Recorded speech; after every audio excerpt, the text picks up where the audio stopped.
কলকাতার ব্যস্ত রাস্তায় সন্ধ্যা নামতে শুরু করেছে।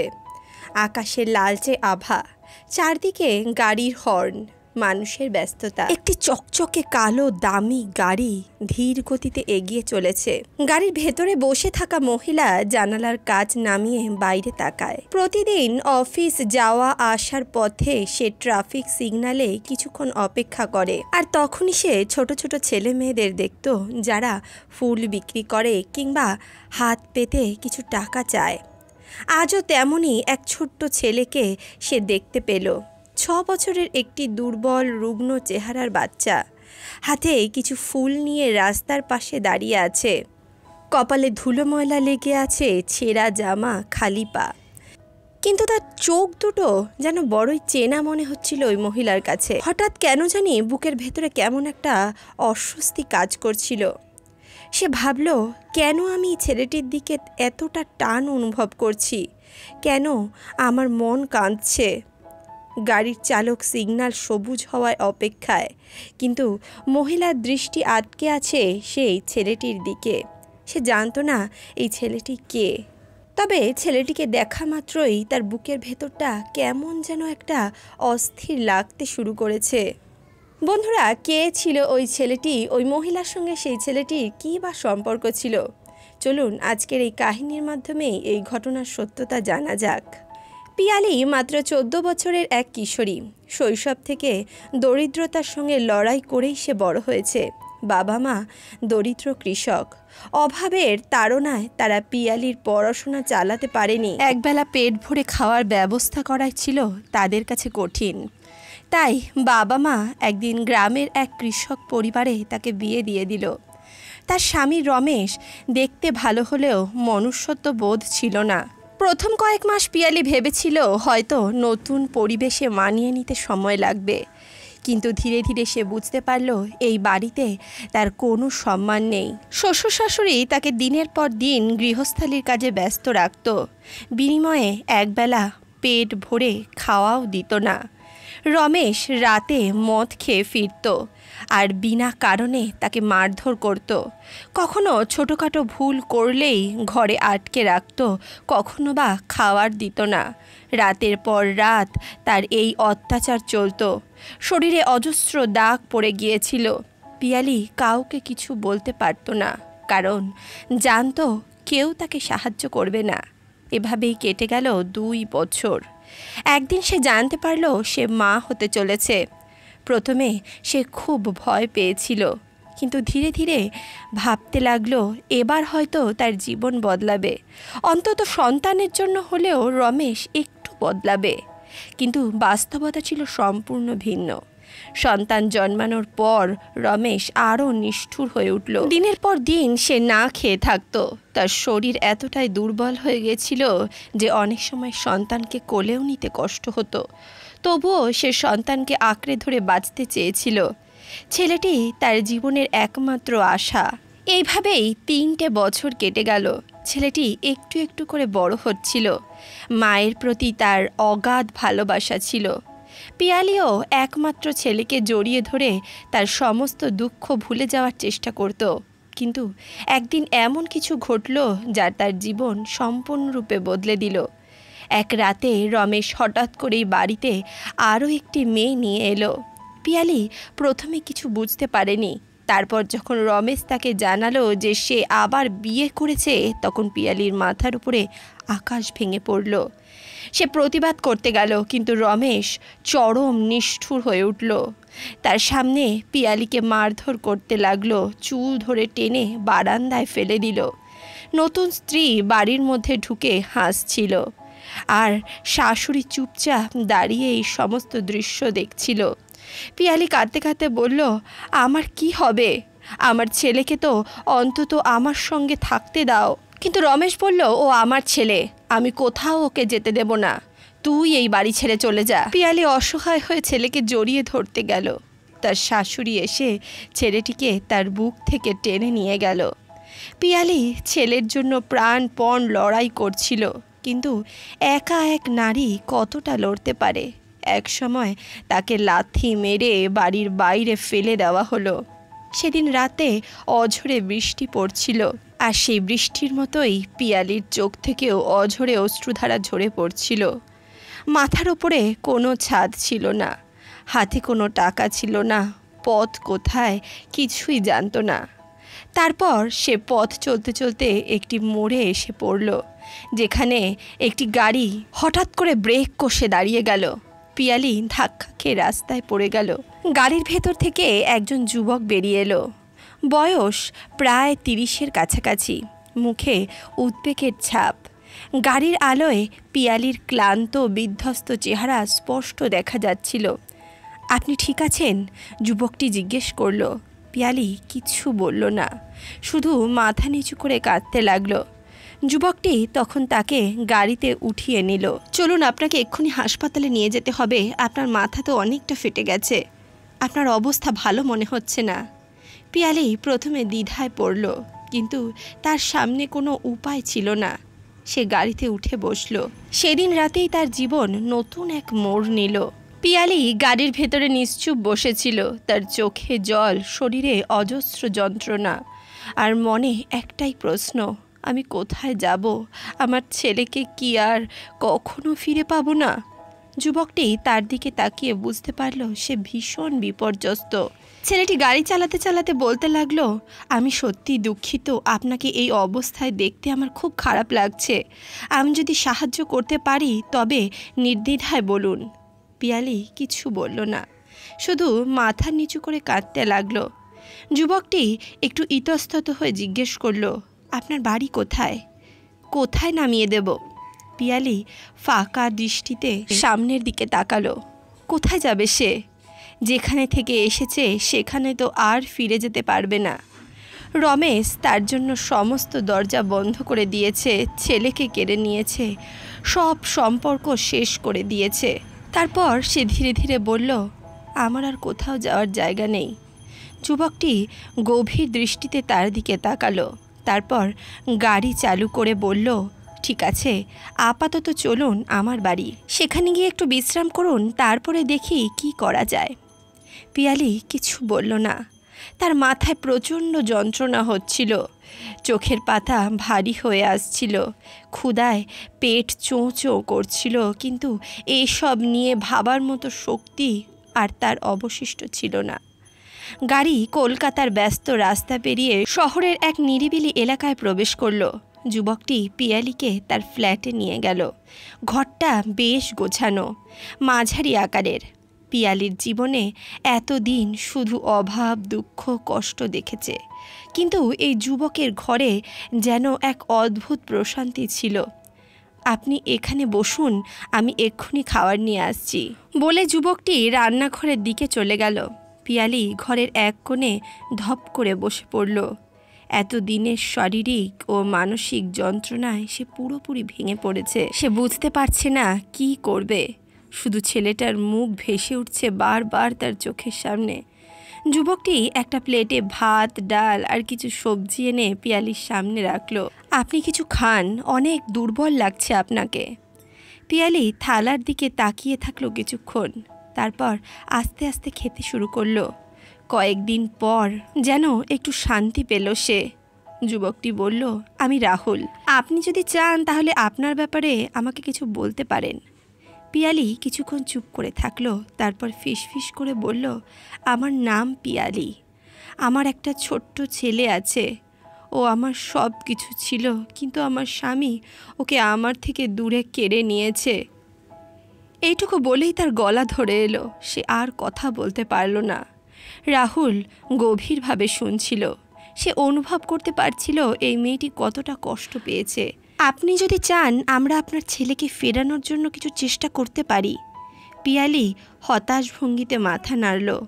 ওরা আমাকে কখনো ওর কাছে যেতে দেবে না, আমি খুব গরিব, আমার কোনো শক্তি নেই, কোনো আইনি সাহায্য পাওয়ার ক্ষমতাও নেই।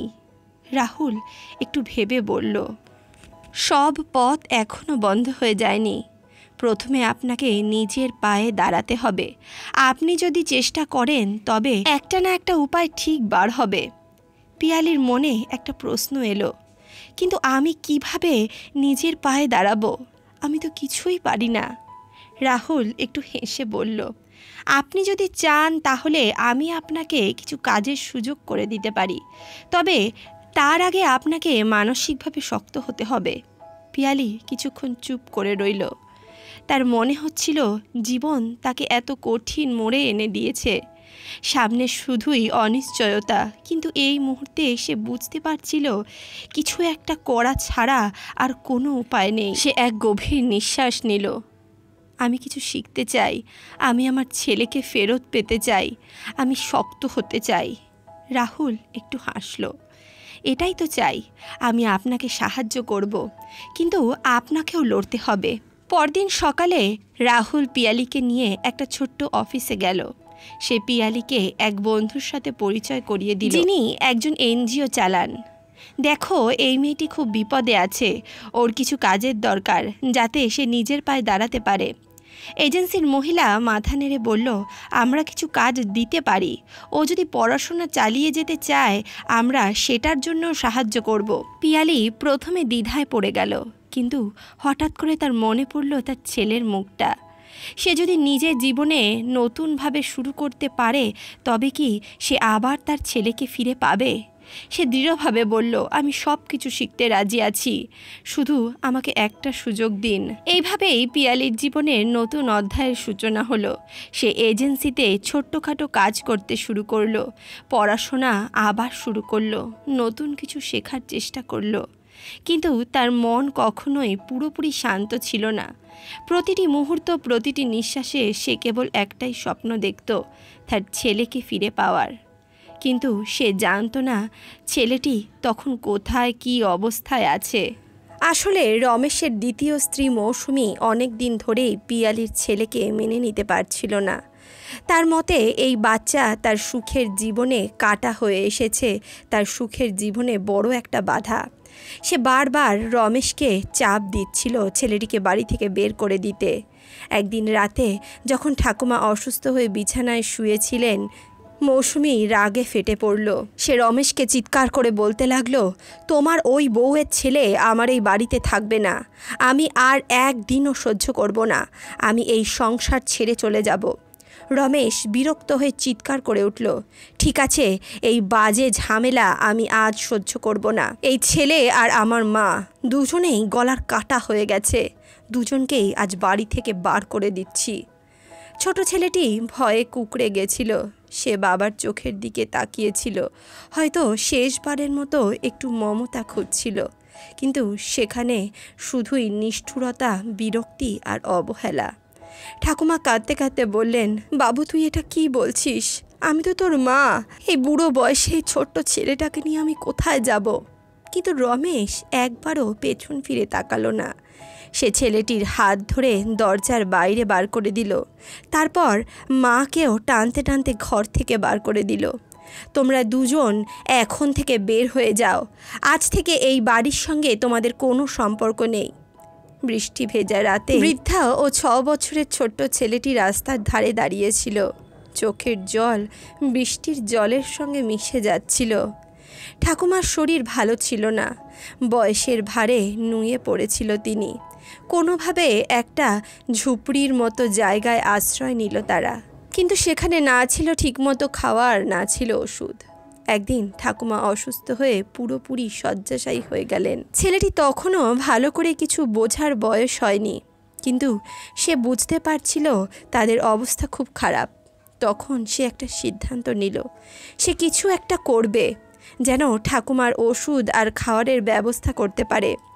ছোট্ট হাতে ফুলের তোড়া নিয়ে সে ট্রাফিক সিগন্যালে দাঁড়ালো। ট্রাফিক সিগন্যালে দাঁড়ানো গাড়িগুলোর কাছে ঠোকা দিয়ে বলল, ফুল নেবেন?